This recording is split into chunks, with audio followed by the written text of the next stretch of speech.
सवाल नंबर 1, हजरत मोहम्मद सल्लल्लाहु अलैहि वसल्लम किस शहर में पैदा हुए?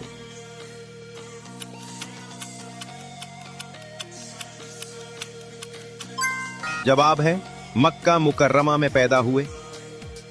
सवाल नंबर 2, हजरत मोहम्मद सल्लल्लाहु अलैहि वसल्लम की कुल कितनी अज़वाज थी?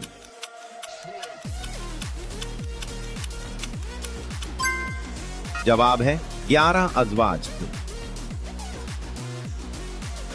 सवाल नंबर 3, हजरत मोहम्मद सल्लल्लाहु अलैहि वसल्लम के कितने बच्चे थे?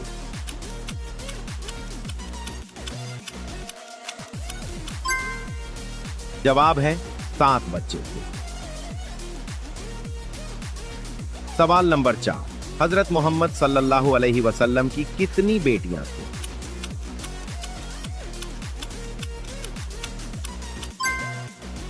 जवाब है 4 बेटियां थीं। हजरत मोहम्मद सल्लल्लाहु अलैहि वसल्लम के वालिद का नाम क्या था?